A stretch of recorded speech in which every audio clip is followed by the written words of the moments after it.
Bangladesh cricket ইতিহাসের সবচেয়ে উল্লেখযোগ্য নাম হলো পঞ্চপাণ্ডব। পঞ্চপাণ্ডবের হাত ধরে বাংলাদেশের অনেক অর্জন। আচ্ছা, যাই হোক, এই সকল অর্জনের যৌক্তিক কিছু তথ্য মূল আলোচনায় পেয়ে যাবেন। যেহেতু সাকিব তামিম নাম উল্লেখ করছি, তাহলে তাদের নিয়েই বলি। সাকিব আল হাসান ও তামিম ইকবালদের বিকল্প কি আসলেই আসবে বাংলাদেশ ক্রিকেটে? আচ্ছা, যাই হোক, ধরে নিলাম সাকিব তামিম বা পঞ্চপাণ্ডবের যোগ্য রিপ্লেস বের হয়ে আসলো। তাতে বাংলাদেশ কি কোনো আইসিসি ট্রফি জিততে পারবে? আমার সরাসরি উত্তর হবে, বাংলাদেশ কোনো আইসিসি ইভেন্ট জিততেই পারবে না। সেইটার আবার যৌক্তিক একটা কারণ বলি আমি। বাংলাদেশ ক্রিকেটে এমন একটা জেনারেশন ছিল, যেই জেনারেশনে বাংলাদেশ প্রায় হেরে যেত প্রায় সকল ম্যাচই। সেই বাংলাদেশকে জিততে শিখিয়েছে পঞ্চপাণ্ডব। এখন সবার ধারণা এদের রিপ্লেস আসতেছে না কেন, আমরা কেন আইসিসি ইভেন্টে ভালো করতে পারতেছি না। কিন্তু বাস্তবতা হলো, আপনার জেনারেশন পরিবর্তন হচ্ছে, তবে প্লেয়ারের পরিবর্তন খুবই কম হচ্ছে।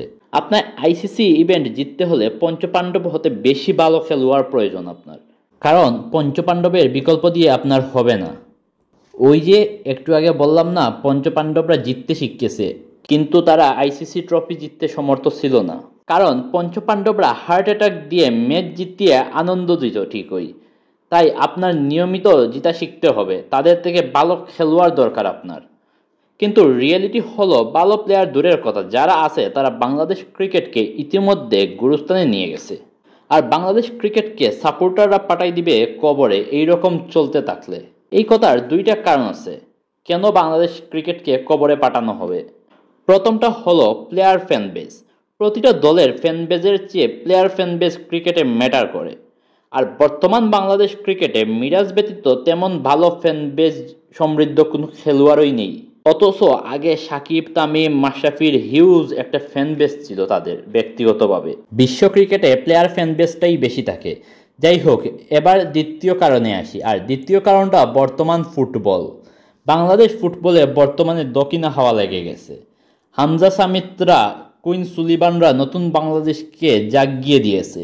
কিছুদিন আগে একজন জার্নালিস্ট বলেছিল, বাংলাদেশের মানুষের ভালোবাসা হচ্ছে ফুটবল, কিন্তু তাদের বিয়ে হয়ে গেছে ক্রিকেটের সাথে।